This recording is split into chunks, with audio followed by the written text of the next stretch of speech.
The announcement shocked the entire Galactic Council.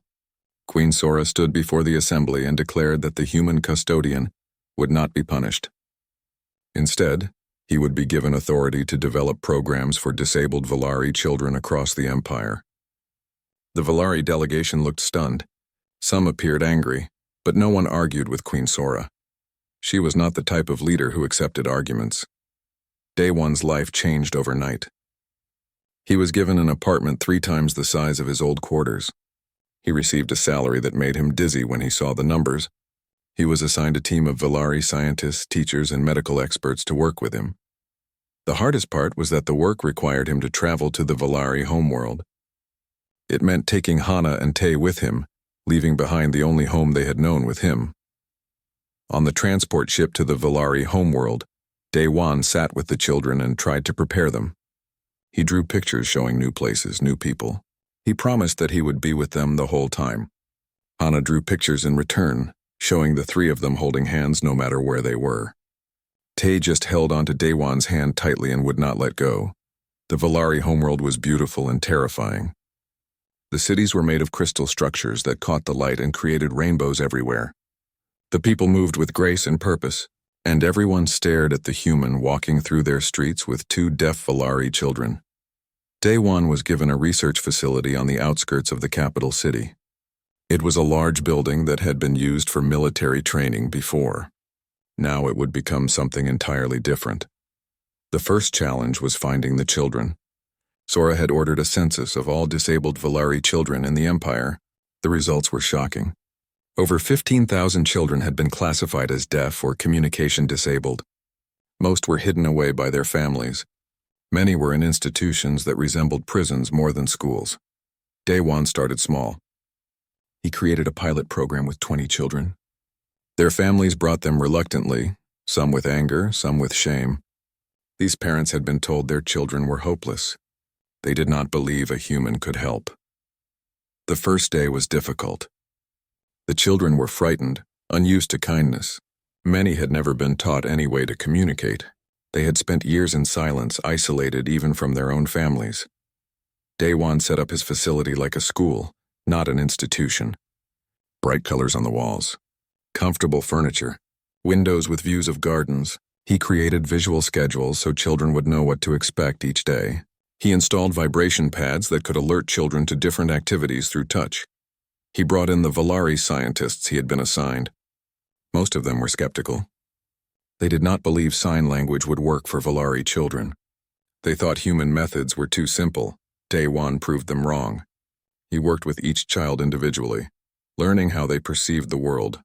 He discovered that every deaf Valari child had developed their own way of coping. Some watched faces obsessively. Others felt vibrations through their feet.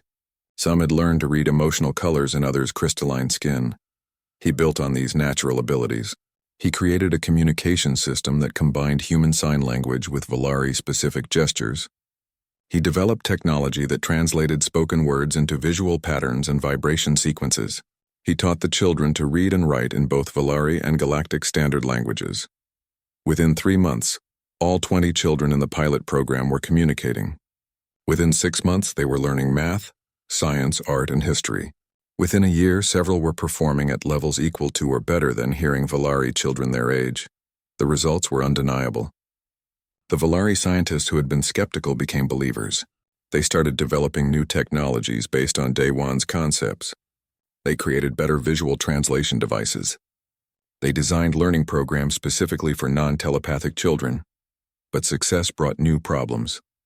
Conservative Valari factions were angry. They saw Day One's work as an insult to Valari culture. Protests erupted in the capital. Demonstrators claimed that the Queen had been corrupted by inferior human thinking. Someone tried to bomb the facility. The bomb was discovered before it went off, but it terrified everyone. Day One increased security, but he knew he could not protect against every threat. Queen Sora visited often. She learned sign language herself, studying with the same intensity she had once applied to military strategy. She attended classes and spoke with the children and their families. She publicly declared that any attack on the program was an attack on the royal family itself. Her support helped, but not everyone was convinced. Day One received death threats. He was assigned bodyguards. He hated it. He had never wanted this much attention. He just wanted to help children. Through it all, Hana and Tai were his anchor. They attended the school with the other children. Hana became a teacher's assistant, using her art to help younger children express their feelings. Tai worked with the technology team, improving devices with his intuitive understanding of machinery. One evening, after a particularly long day, Daewon sat alone in his office. He was exhausted. The work was overwhelming. He was trying to change the thinking of an entire civilization, and some days it felt impossible. Queen Sora found him there. She entered quietly and sat down across from his desk. "You are tired," she observed. "I'm questioning if I'm the right person for this," Daewon admitted. "I'm just a custodian. I don't know what I'm doing. Maybe someone smarter, more qualified, would not have succeeded as you have," Sora interrupted. "Do you know why you are the right person?" Daewon shook his head. "Because you do not see what you are doing as revolutionary," Sora explained. "You see it as obvious. You see disabled children and think, of course they deserve education. You see communication barriers and think, of course we should find another way. What you consider basic decency, my people consider radical change." She leaned forward. "I have lived for over 300 years. I have led armies, conquered planets, negotiated treaties, but I never showed the courage you showed when you found 2 abandoned children and decided to protect them. You did not think about politics or consequences. You just did what was right." "But people are trying to kill me," Daewon said. "Yes," Sora agreed, "because you are threatening the comfortable lies they tell themselves. You are proving that disabled children are not hopeless. You are showing that the Valari way is not the only way. That frightens people who have built their identity on being superior."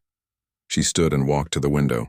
"I spent 200 years believing my sister's death was inevitable, that nothing could have been done for her.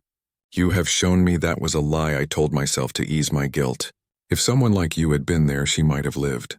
She might have thrived." Sora turned back to Daewon. "Do not doubt yourself. What you are doing matters. Every child you help is a life that would have been wasted. Every family you teach is a future that can be different." Daewon felt something warm in his chest. Gratitude, maybe, or something more complicated that he was not ready to examine yet. "Thank you, Your Majesty," he said quietly. "Call me Sora," she said. "When we are alone, we are not queen and subject. We are 2 people trying to do something difficult. Partners in this mission, partners." The word felt significant somehow. 2 years into the program, the results were impossible to ignore. The pilot program expanded to 500 children, then 2,000. The Junho schools, named after Sora's late son, were built in every major Valari city. The children who graduated from these schools went on to normal Valari education. They attended universities. They got jobs. They had lives. Some became artists. Some became engineers. One became a diplomat. They were proving that disability did not mean inability. Families who had hidden their children in shame now brought them proudly to the schools. The cultural shift was slow, but it was happening. Other alien species took notice. The Galactic Council sent observers to study the Junho schools. Species that had their own populations of disabled children asked for help implementing similar programs. Daewon found himself training teachers from a dozen different worlds. Humans who had been seen as primitive newcomers were now recognized for their adaptability and innovative thinking. The Galactic Council gave Daewon the Star of Compassion, their highest civilian honor. At the award ceremony, Daewon stood on stage with Hana and Tai beside him. They were 7 years old now, confident and bright. Hana had won awards for her artwork. Tai had published a paper on mechanical engineering that impressed even adult experts. As Daewon accepted the award, he looked out at the audience and saw Queen Sora in the front row. She was smiling, a rare expression on her usually serious face. After the ceremony, she approached him. "You have done something remarkable," she said. "We did it together," Daewon replied. "I couldn't have done any of this without your support." Sora looked at the children, then back at Daewon. "I have been thinking," she said carefully, "about the future of this program, about how to ensure it continues long after we are both gone." "What do you mean?" Daewon asked. "I am stepping back from military leadership," Sora said. "I am appointing commanders to handle those duties. I want to dedicate my time to this work, to building something that will last." Queen Sora was tall, even for a Valari. Her crystalline skin had a deeper shimmer than most of her species, a sign of her age and power. She wore ceremonial armor that looked both ancient and perfectly maintained. Her presence filled the room with authority. Everyone remained standing until she gestured for them to sit. She did not sit herself. Instead, she walked slowly around the chamber, her eyes taking in every detail. When her gaze fell on Daewon, he felt like she was looking into his soul. "I received word of this hearing," Sora said, her voice clear and strong. "I came immediately because this matter concerns me personally." The council judge bowed his head respectfully. "Your Majesty, we are honored by your presence. How does this matter concern you?" Sora turned to look at Hana and Tay. The children stared back at her, not recognizing her. "These children are my grandchildren. They are the children of my son, Prince Junho, who died in battle 3 years ago.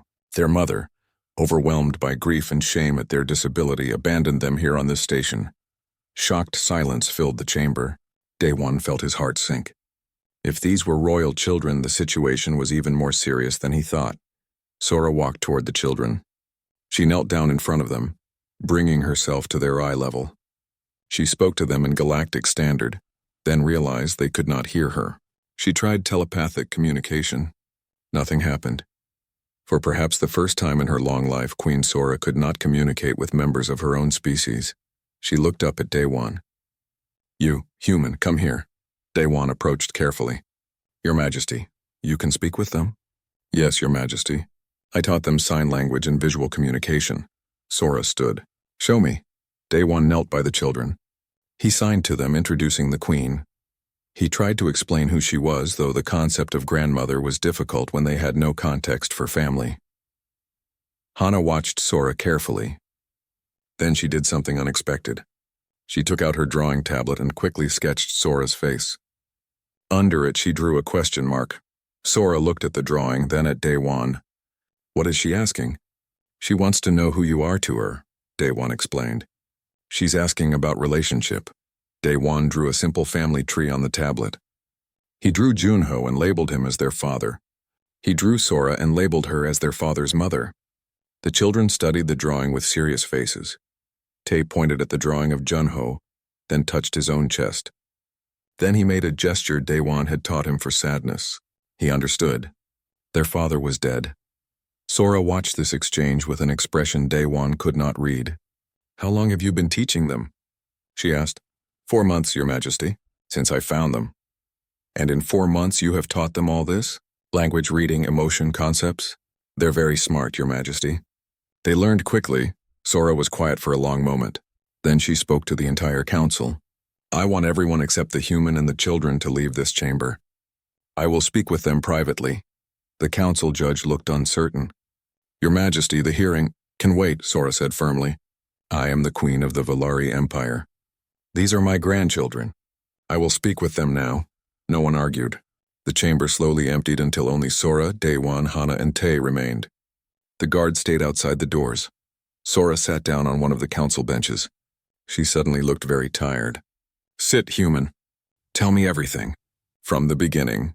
Daewon sat and told her the whole story, finding the children abandoned and terrified, teaching them to communicate, hiding them because he knew what would happen in Valari institutions. Sora listened without interrupting. When he finished, Sora was quiet for a long time. Finally, she spoke. "You know what you have done is illegal." "Yes, Your Majesty." "You know you could be executed for interfering in Valari royal matters." "Yes, Your Majesty." "Then why did you do it?" Daewon looked at the children. Hana was leaning against Tay, her eyes starting to close. Tay kept one hand on Daewon's knee, needing the contact for reassurance. "Because they needed someone," Daewon said simply. "Because I looked at them and saw children who were scared and alone. Because no one else was going to help them." Sora closed her eyes. "I had a sister," she said quietly. "Long ago. She was born deaf like these children. My people do not live as short as humans. I'm 347 years old. My sister would have been 330. Would have been?" Daewon asked gently. "She took her own life when she was 32, Sora said. She was kept in the palace but hidden away. She was given food and shelter but no education, no respect, no love. My parents were ashamed of her. I was young then, not yet queen. I did not understand. I did not help her. Sora opened her eyes and looked at Daewon. For 300 years I have carried that guilt.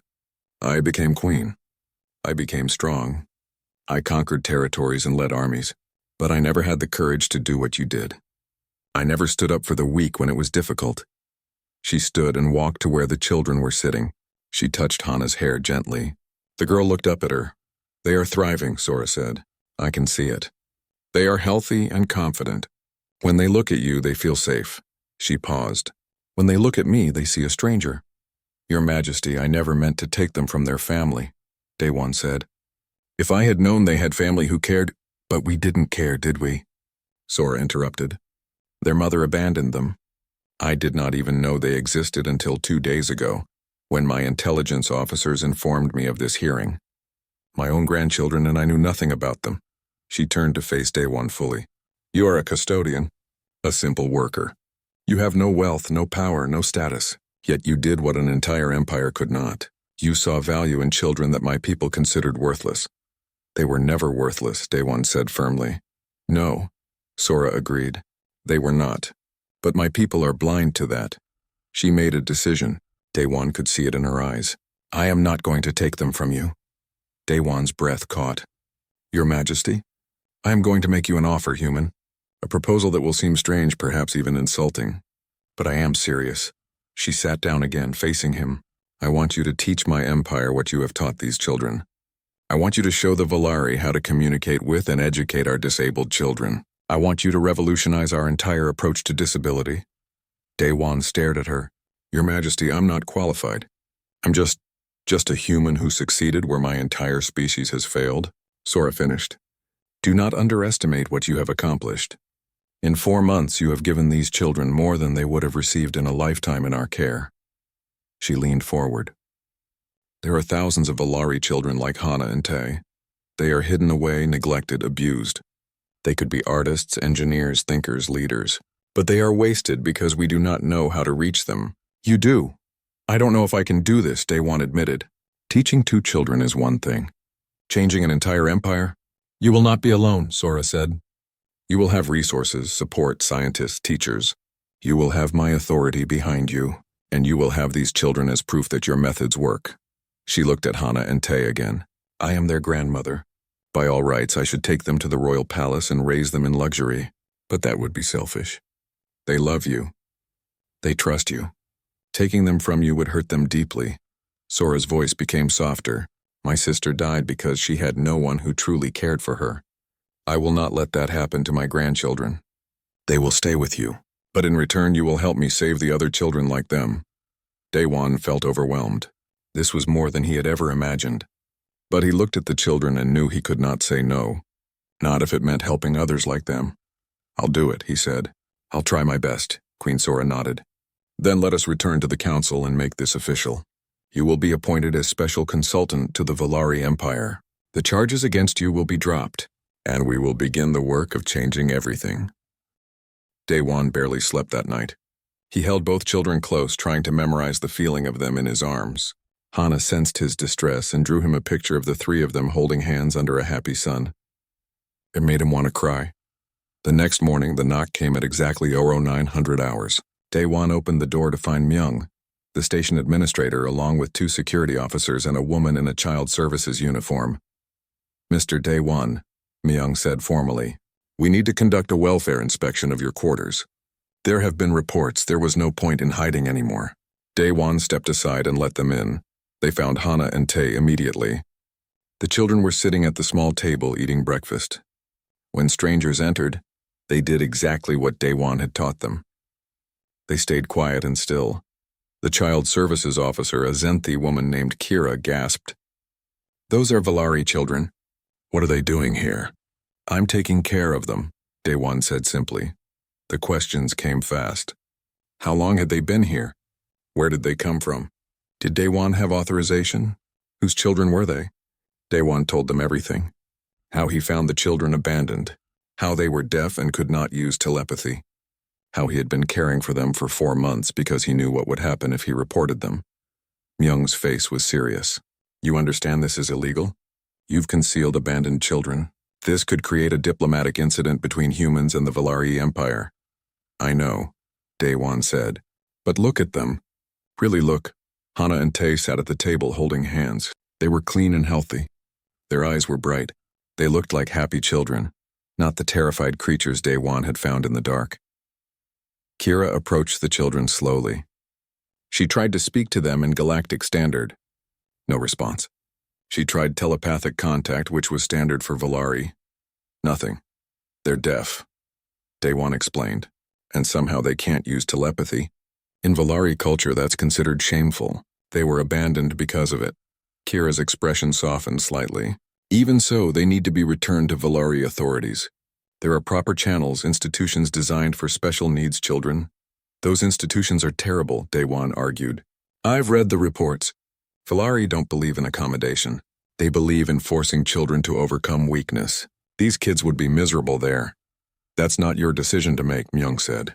I'm sorry, Daewon. I understand your intentions were good, but this is beyond our authority. They took the children that day. Hana cried silently, tears running down her crystalline cheeks. Tae held on to Daewon's shirt so tightly they had to pry his fingers loose. It was the worst moment of Daewon's life. He was arrested and held in station detention. The charges were serious: concealing abandoned children, interfering with alien cultural matters, potentially endangering children by providing improper care. A hearing was scheduled for 1 week later. Representatives from multiple species would attend, including Valari officials. The human diplomatic corps sent someone to represent Daewon, a tired-looking woman named Park who told him honestly that things looked bad. The Valari are furious, Park explained. They see this as humans interfering in their internal affairs. They're demanding harsh punishment to set an example. The hearing took place in a large council chamber. Daewon sat at a table, feeling small under the high ceiling. The chamber was filled with representatives from dozens of species. He saw the Valari delegation sitting together, their faces cold with disapproval. The Valari ambassador, a stern woman named Kira, spoke first. This human has committed a grave offense. He stole 2 Valari children and kept them hidden for months. He has poisoned their minds with primitive human methods. He has made them more disabled by not following proper Valari child-rearing protocols. Park stood to defend Daewon. My client found 2 abandoned children who were starving and terrified. He provided them with food, shelter, and care. He taught them to communicate. He gave them safety when their own people had rejected them. He had no right, Kira snapped. These children would have been properly cared for in Valari institutions. Properly cared for? Park pulled up reports on the main display. These are inspection reports from Valari disability institutions: malnutrition, physical punishment, isolation. Is this what you call proper care? The Valari delegation shifted uncomfortably. Those reports were supposed to be internal documents. The council judge, a thoughtful Pelori elder, raised a hand for silence. I want to hear from the children themselves. Bring them in. Hana and Tae were brought into the chamber. They looked small and frightened in the huge room. But when they saw Daewon, both children's faces lit up. They started to run toward him, but their Valari handler held them back. The judge looked at them with curiosity. Can they testify? They're deaf, Your Honor, Park explained. But they can communicate, Mr. Daewon taught them. Then let him translate, the judge decided. Daewon was allowed to approach the children. He knelt down to their level and signed to them. Are you okay? Did anyone hurt you? Both children signed back rapidly. They had been kept in a holding facility. It was cold. People spoke to them but did not understand that they could not hear. They were scared. They wanted to come home. When they signed home, they pointed at Daewon. The judge asked Daewon to have the children demonstrate what they had learned. Daewon set up his tablet with the drawing program. Hana drew a picture. It showed the dark place where she and Tae had been abandoned. Then it showed Daewon finding them. Then it showed their life in his quarters, full of color and warmth. The emotions in the artwork were powerful. Even the alien council members, who did not fully understand human or Valari facial expressions, could feel the story. Then it was Tae's turn. Daewon asked for a broken communication device from the council's equipment locker. They brought him one that had been malfunctioning for weeks. Multiple engineers had tried to fix it. Tae studied the device for 5 minutes. He touched it gently, feeling the vibrations when he pressed buttons. Then he opened it up, moved two components, and closed it again. The device powered on perfectly. The room was silent. How did he do that? Someone whispered. He feels the vibrations, Day One explained. He can sense what's wrong with machinery in ways hearing people can't. His disability has made him see the world differently, not worse, just different. The Valerie psychologist who had been sent to evaluate the children stood up. I tested these children yesterday using standard Valerie developmental assessments. They scored very poorly, but I realize now those tests assume telepathic communication. With respect, Your Honor, I request permission to test them again using non-telepathic methods. The judge agreed. Over the next 2 hours, the psychologist worked with Day One to create visual and tactile versions of the tests. When Hana and Tay took these adapted tests, their scores were extraordinary. Hana showed emotional intelligence and creative thinking far beyond her age. Tay demonstrated spatial reasoning and mechanical aptitude at genius levels. The room buzzed with conversation. The council members were shocked. These children who had been considered worthless were actually exceptional. Day One stood to speak. They were never broken. They just needed someone to communicate with them in a way they could understand. The Valari gave up on them. I didn't. The Valari ambassador looked angry and embarrassed. This proves nothing. The children belong with their own kind. Before the judge could respond, the chamber doors opened. A new figure entered, surrounded by guards in ceremonial armor.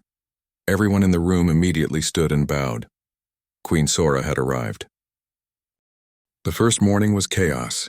Day One woke up to find Hana trying to eat a cleaning solution pod because it was colorful. Tay had somehow taken apart Day One's communication tablet and spread the pieces across the floor. Neither child understood why Day One looked so panicked.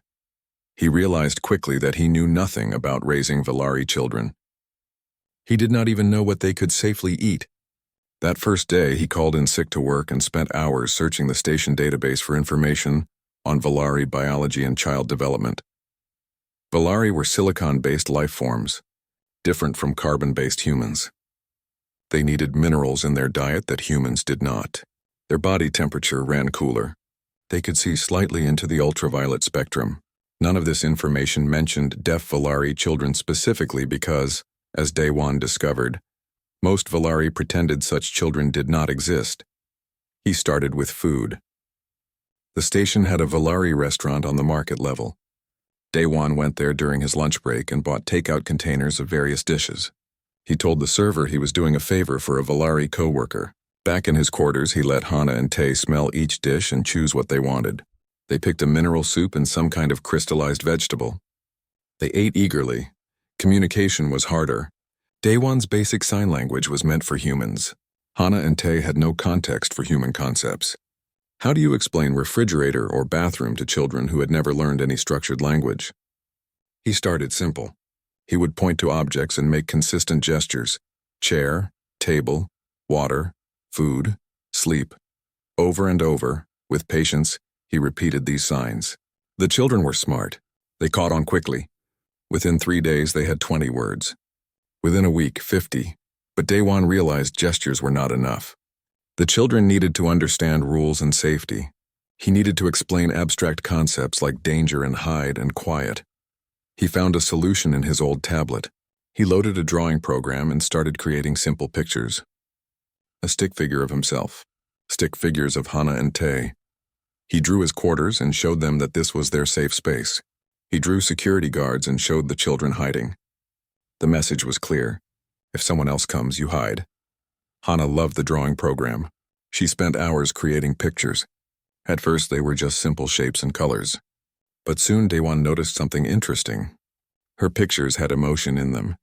She drew the darkness where they had been hiding with angry black scribbles. She drew Day One in warm yellows and oranges. She drew herself and Tay in blues and purples, always touching, always together. Tay was different. He was not interested in drawing. He wanted to touch everything, to understand how things worked. Day One came home one day to find that Tay had taken apart the food heating unit and put it back together. It worked better than before. The boy was 5 years old and already understood complex machinery. Day One began to see that their deafness had not made them less capable. It had made them observe the world differently. Hana noticed tiny changes in facial expressions that Day One had not even been aware he was making. Tay could feel vibrations through the floor and walls. He knew when someone was walking in the corridor outside before Daewon could hear footsteps. After 2 weeks, Daewon had to go back to work full-time. He could not keep calling in sick without raising suspicion. He prepared the children carefully. He showed them pictures of his work schedule. He set up visual timers so they would know when he would return. He hid them in his bedroom with entertainment programs on his tablet, the volume off and subtitles on. Every day he worried. Every day he expected to come home to security guards at his door. But every day he returned to find the children safe, usually with Hana having created a dozen new drawings and Tai having reorganized his entire kitchen for better efficiency. 1 month in, Daewon faced a new problem. The children were growing. Their clothes were getting tight. They needed new things, but he could not exactly walk into a store and buy Valeri children's clothing without questions. He solved this by being clever. He told his co-workers he had taken up sewing as a hobby. He bought fabric from the market and modified it to fit the children. The clothes looked homemade and strange, but they worked. The bigger problem was medical care. Tay developed a fever one night. His skin lost its shimmer and felt cold even by Valeri standards. Daewon panicked. He could not take Tay to the hospital, but he also could not let the child die. He accessed the medical database and searched for Valeri childhood illnesses. He found that what Tay had was common, like a human cold. The treatment was rest and mineral supplements. Daewon crushed up some mineral tablets from the Valeri restaurant into Tai's soup. Within 2 days, the boy was better. That scare made Daewon realize how precarious their situation was. He was not a doctor. He was not a Valeri expert. He was just a human custodian trying his best. But what choice did he have? Reporting the children now would mean admitting he had hidden them for a month. He would definitely go to jail. The children would definitely be sent away, so he kept going. He kept learning. He taught the children more signs every day. He started teaching them to read, using both Galactic Standard and Human English. He figured the more ways they could communicate, the better. Hana learned to read quickly. She loved stories. Daewon checked out children's books from the station library on his tablet. She read them over and over, sometimes drawing pictures of the characters and scenes. Tay was less interested in reading but loved anything technical. Daewon showed him basic engineering texts. The boy studied diagrams for hours, his small face serious with concentration. At night after the children were asleep, Daewon sat alone and thought about his wife. She would have loved these children. She had always wanted kids, but they had been waiting for the right time. Then she died in a shuttle accident and Daewon had been alone. He had not expected to be a father like this. He had not expected to care for alien children while hiding them from the authorities. But life surprised you sometimes. And despite the fear and the difficulty, Daewon found himself happy. The children gave him purpose. They needed him. And he needed them too, even if he had not realized it before. 3 months passed, then 4. Daewon developed routines. He knew which corridors had fewer security cameras. He knew which times of day the halls were emptiest. He was careful. He was smart, but not careful enough. One evening, Daewon returned home to find a note on his door. It was from station administration. Someone had filed a complaint about unusual sounds from his quarters. A security inspection was scheduled for the next day. Daewon's hand shook as he read the note. This was it. They had been discovered. Tomorrow everything would fall apart. Daewon pushed his cleaning cart through the empty corridors of Harmony 7 space station. The wheels squeaked softly in the silence of the night shift. He had been working as a custodian here for 2 years now, ever since he needed to start over after his wife died. The pay was not great, but it was enough for him and his small quarters on the lower decks. Most people avoided the old medical wing.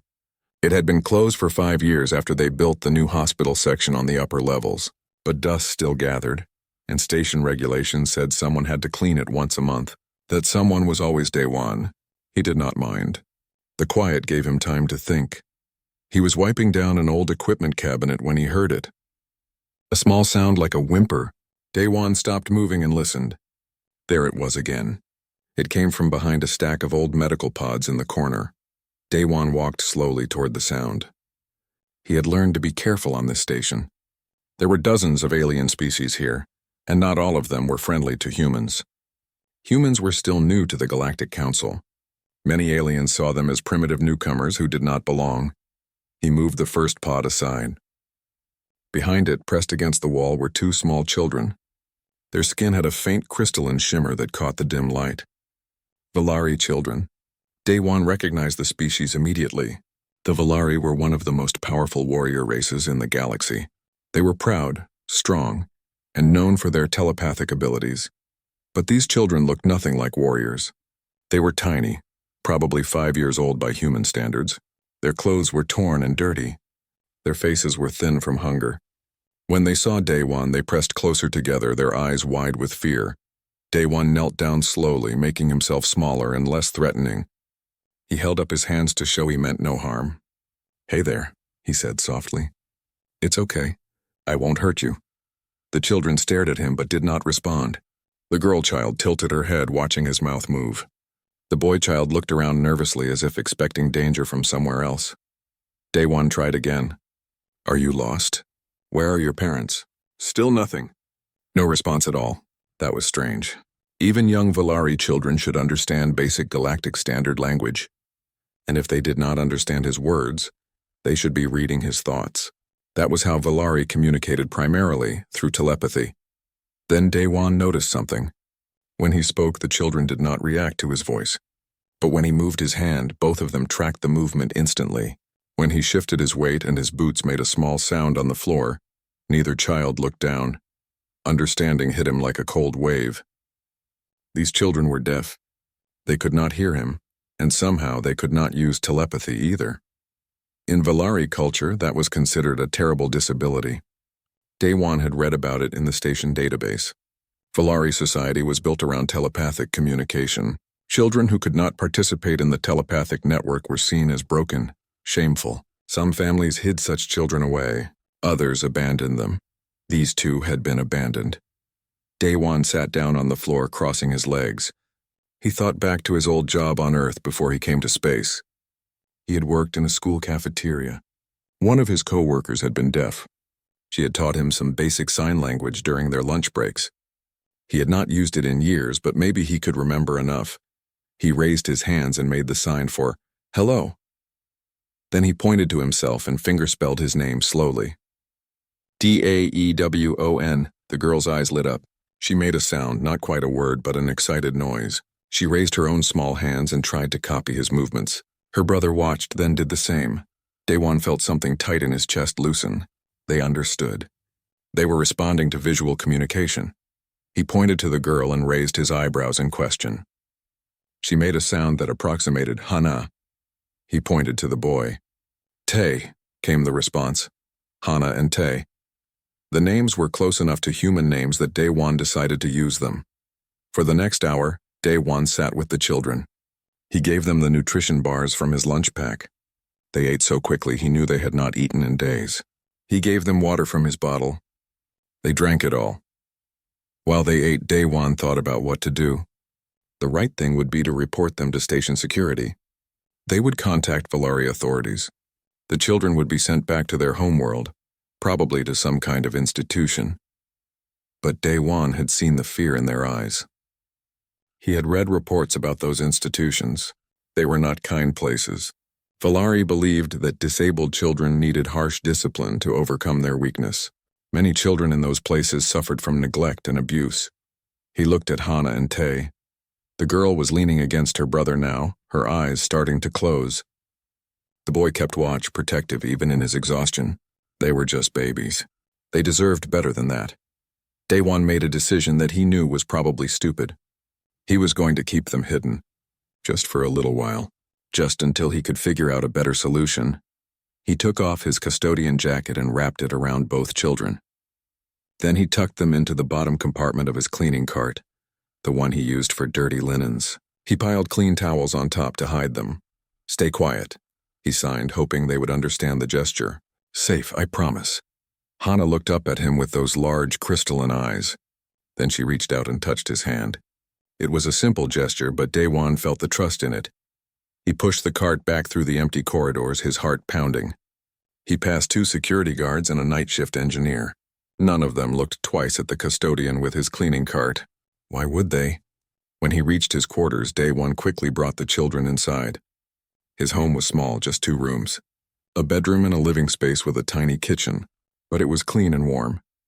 He set up blankets on his couch for the children to sleep.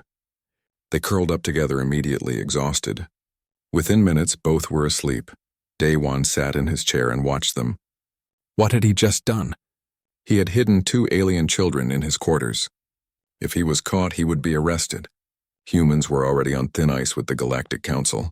This could cause a diplomatic incident, but as he watched Hana's small hand grip her brother's shirt even in sleep, as he saw how peacefully they rested for probably the first time in days, Day One knew he had made the right choice. He would figure out the rest tomorrow. For tonight, these children were safe. That was enough.